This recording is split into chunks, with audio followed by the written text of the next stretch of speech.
Jeff, I want to get your thoughts on the quarterbacks that we have at the top of our rankings for week 7. Russell Wilson, Josh Allen, Kyler Murray. Probably no surprise that those guys are at least among the top quarterbacks, although you could obviously make a case for Patrick Mahomes as someone who should be included in the top 3. Where are you with the guys that you would put at the top of the board at quarterback?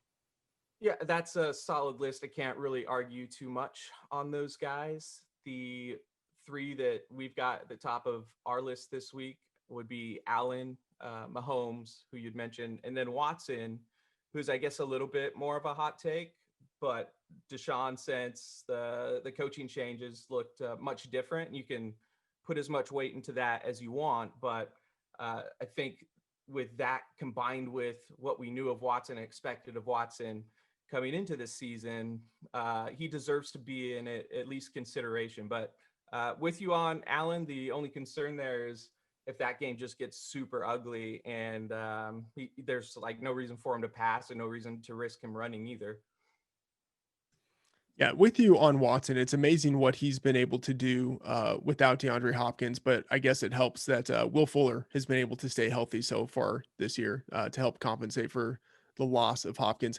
Who outside of Watson is a quarterback or two that you are high on for this upcoming week? I assume I'm going to be higher on him than the field is this week again, but Matt Ryan is a guy that everyone had just kind of written off last week, and I didn't really buy that. With Julio coming back, of course, you got to expect a big boost there, and he looks good, and expect it again in another soft matchup that he's going to perform really well. And that full complement of weapons, even to the point of Gage, and they've got a good tight end as well at Hurst. I mean, this is a strong offense and a really good matchup, and I'm going to be all about him this week. And then, I mean, Justin Herbert too. That kid is just unreal. I don't know that he's going to fly under the radar at this point anymore, especially in a good matchup. But love that he takes chances down the field aggressively, which I think is great for DFS and tournaments and upside and that sort of stuff. And with his weapons healthy again, if Keenan Allen can go this week, you've got Mike Williams back and Hunter Henry. I mean, that's a strong stable of weapons over there. All right, Sean, I normally kick it to you, but it seems like you always take the guy that Raybon wants to talk about. And so I'm going to kick it to Raybon first, just Go to for give it. him some just to give him a little benefit, give him that first shot at the guys at this position. Raybon, who are you high on? This week, it's Joe Burrow in DFS at 5.5K. He's way down there. I think that, just given the volume of plays that Cincinnati's running and that Cleveland defense, I mean, I called this out last week when we were in our, betting stuff on Action Network about, the Steelers, and this Browns defense is not very good. So I'm going with Joe Burrow at 5.5K. I love Kyler. He's fourth in DraftKings pricing. I think he should be number 2. That Seattle-Arizona game has the potential to have the most plays run on the entire slate. So those are the two guys, Murray on the high end and Joe Burrow on the low end. Sean, how do you like it? Did he snake both of you guys? Yeah, I mean, that's unbelievable because he took both of my guys, both in the high and low end. But Kyla Murray is by far my favorite 7K or above QB. Last night we saw him struggle as a passer, and he still ended with the top 5 finish. And you'd wonder, if a Dak-led offense were facing him last night, he probably would have been, thrusted into the top QB score overall. So I love Kyler's upside this week. The Seahawks game should be a shootout. And one of the things with Kyler has been his just rushing ability this year has been off the charts. He's had either 70 rushing yards or a rushing touchdown every game this year. So this is just an ultimate ceiling game spot for Kyler Murray. And then, Joe Burrow's at the top of my personal Fantasy Labs model right now. He's way too cheap at 5,500 against the Browns, who aren't necessarily, a pushover defense by any means, but, he's coming off a matchup against the Ravens and the Colts, who are two very good defenses. So I love him in this spot. And it's good to see AJ Green bounce back with an 8-catch, 96-yard game. I'm not expecting too much from him going forward, but if he has 3 legit receivers going forward, I like Burrow's chances. And again, he's just way too cheap for this spot where I think that the Browns are sort of a pass funnel defense. So I'll have him if I spend down at QB. All right, one guy I'm pretty high on is Cam Newton. One of the big questions entering last week for me was coming off of COVID, how would he be used? Would they continue to run him? And yeah, I mean, he continued to run. He has, for the season, a 35% market share of the team's rushing attempts, which for a quarterback is just unbelievable. And going against a 49ers defense that is pretty banged up at all levels of the unit, I think there's a pretty decent chance that the game can stay competitive. And Cam Newton can run against a defensive line that isn't anywhere close to what it used to be. So I like Cam Newton in this spot. Jeff, who is someone you are relatively low on at quarterback?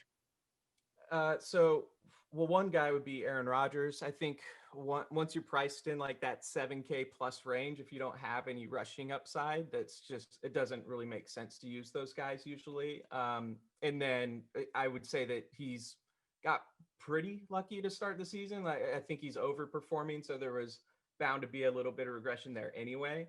So Aaron Rodgers would be one guy that I don't like. And then on the cheaper end, a guy like Gardner Minshew going up against the Jaguars, I could see people thinking that game's going to have some fantasy appeal because of some prices and stuff. But I think that Chargers defense is really well schemed. And despite the injuries that they end up having, they just continue to perform. So the Jags and Minshew would be an offense that I'm looking to avoid.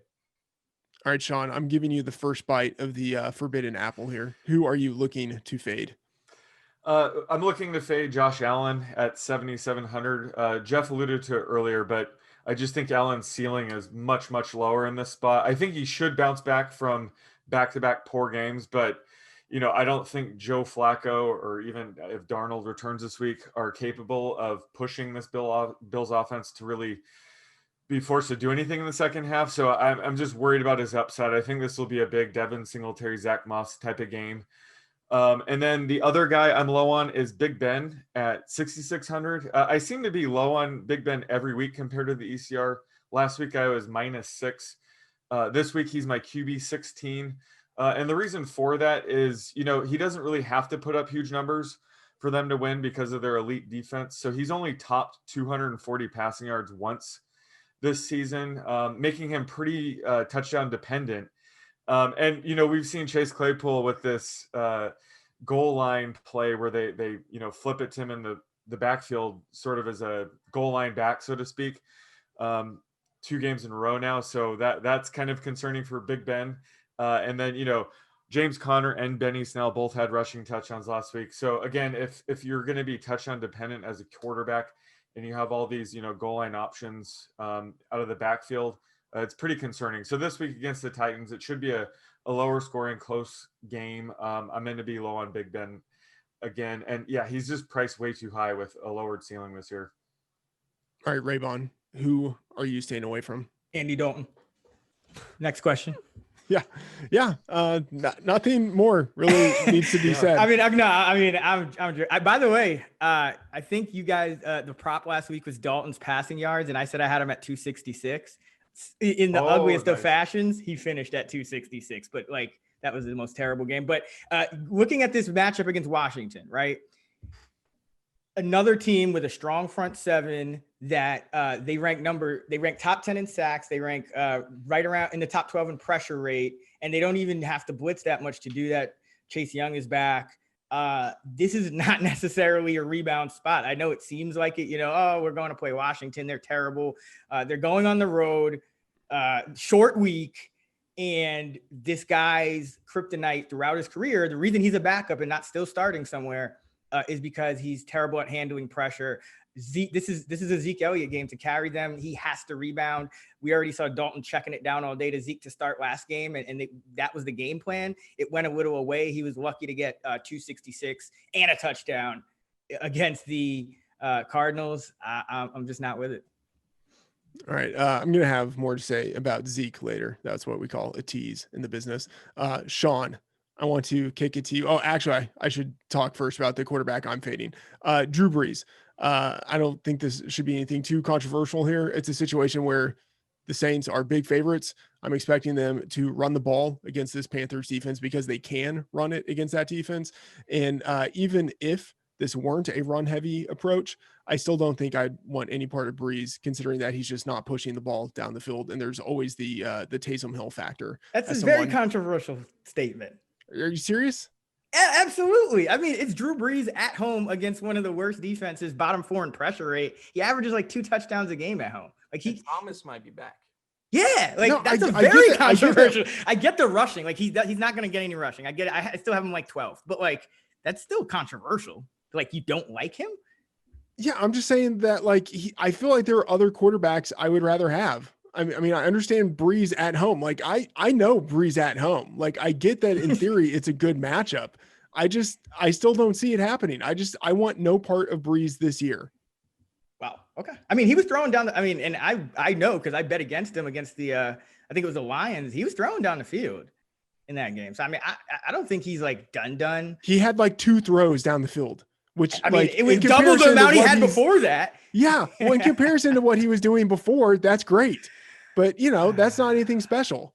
So, okay. I'm off of Brees this week. Okay. So one question. Would you say he has QB1 overall potential on the week? Overall? Yeah. Like, over all of the quarterbacks. No. Okay. I think he does just because he could throw like 5 touchdowns, but I get it. If you feel that way. Okay. Yeah. I don't think he could throw 5 touchdowns. I just don't see that in his range of outcomes anymore, which this is going to be very painful when he throws 5 touchdowns and this gets clipped and put all over social media. It's going to be great. He's going to be the chalk, I think, this week, or there's a decent chance. I mean, 6,100. That's like price of Dalton and Minshew. And, there's a decent chance he's going to be the chalk. Yeah, that was a controversial take. That's all I'm saying. I don't know. I get it. I've been fading Brees too. I'm just saying it wasn't non-controversial. I'm just saying I'm not going to eat the chalk. That's all I'm saying. I'm not going there. All right, Sean, give us the player prop. Which, by the way, people should check out the Fantasy Labs player prop tool, where the props with a bet quality of 10 have a 60% win rate over the past 2 years. Of course, when player props are posted, you can bet them at BetMGM. Sean, give us the quarterback player prop. Let's go with Ryan Tannehill passing yards against the Steelers. He's always tricky for me every week to project. I don't know about you guys, but I consider him a top 10 quarterback this year. It's not like I still think last season was fraudulent or anything. It's always there's a reason why I don't have him as a top 5 quarterback, whether it's his entire receiving core is out due to COVID and he's throwing to Nick Westbrook, or, last week I was projecting a huge game for Derrick Henry.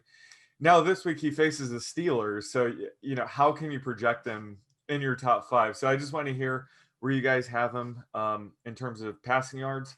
But I have it right now set at 262.5. Under 245. Ooh.